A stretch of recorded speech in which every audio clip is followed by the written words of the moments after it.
বিয়ের আসরে বরের বড় ভাইয়ের জুতা চুরি কেন্দ্র করে বিয়ে লণ্ডভণ্ড। কেন এই ঘটনা ঘটলো তাদের মুখ থেকে জানার চেষ্টা করব। চলুন দর্শক। আচ্ছা, এই এই যে বিয়ে আমি বুঝতে পারছি কোনো কিছুই এখানে আমি কোনো কথাই কব না, কোনো কথা কোনো পেশারই আমি মানবো না। এই বিয়ে আমি করবে দেবো না। এই বিয়ে আসর থেকে আমি আমার ভাইকে নিয়ে চলে যাচ্ছি। আপনি কি এই যে বরের বড় ভাই? আমি বরের বড় ভাই। আপনার জুতা চুরি হয়েছে? আমার জুতা চুরি হয়েছে মানে কি? একবার চুরি হয়েছে দেখেন, খালি পায়ে আছে। আপনি বুঝতেছেন না যে বাড়িতে আমি আমার ভাইকে বিয়ে দিচ্ছি, সম্মানের সাথে বিয়ে দিয়ে আমি নিয়ে যাবো সেই বাড়িতে আমি কারো কথা শুনবো নয়। আমার এক কথা এক জবান। আমি এই বাড়ির বিয়ে করাচ্ছি না আমার ভাই। কেন? যে একটা জুতার লোক সামলাই পারে না। সেই জুতা যদি চুরি করে পারিস তাই তোরা আরো কি করবে পারিস? হয়ে গেছে কিসের শান্ত? কোন শান্ত? বিয়ে করবি তুই?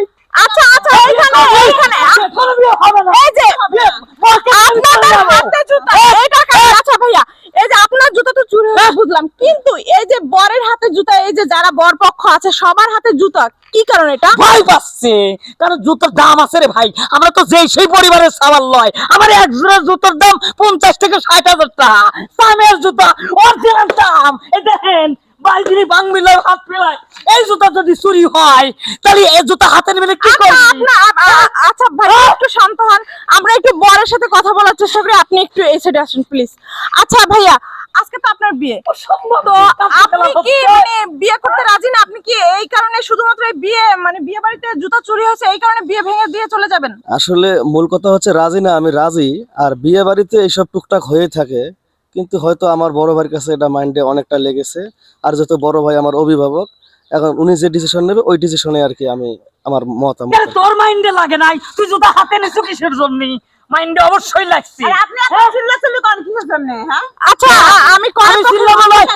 আপনার চুরি তো আমার হয়েছে, আপনার তো হয় নাই। আমি তো চিল্লাবো, কারণ আমার সম্মান গেছে, আমার ইজ্জত গেছে। একটা চোর বানকে নিয়ে দিচ্ছি। আমার ভাইকে একটা চোর বানকে নিয়ে দিচ্ছি।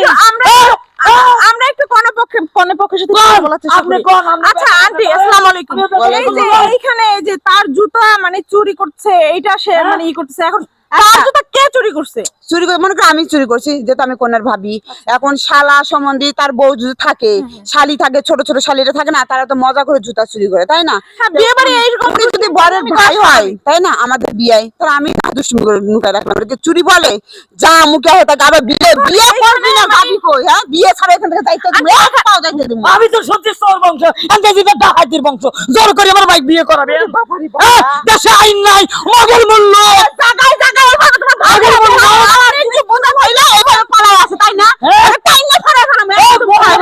আমাকে হাসছেন কিসের জন্য? এত বার দিচ্ছে কিনা? এত চিল্লাচিল্লি করেন, ঘর তো কম না।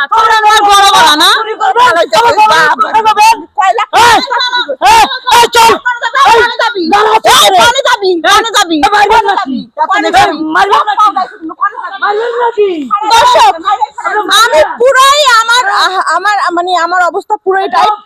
এইখানে আমি থাকলে পুরো শীঘ্রই পাগল হয়ে যাবে। এখানে মানে এমনই একটা ঘটনা ঘটেছে। আসলে জুতো চুরি করে নাই, বিয়ে বাড়িতে এরকম দুষ্টুমি ফাজলামি করাটা স্বাভাবিক, কিন্তু এই মানে বরের ভাই এটা কোনোভাবেই মেনে নিতে পারতেছে না।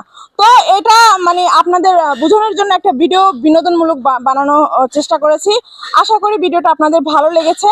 আর যদি ভিডিওটা ভালো লাগে অবশ্যই একটা শেয়ার করে দিবেন। আর আমাদের ভিডিও যদি ভালো লাগে আমাদের সাথে থাকবেন। আবারও কোনো পরবর্তী একটা ভিডিও নিয়ে হাজির হয়ে যাব আমি স্বাগত সুমি। ততক্ষণে ভালো থাকবেন, সুস্থ থাকবেন। আল্লাহ হাফেজ।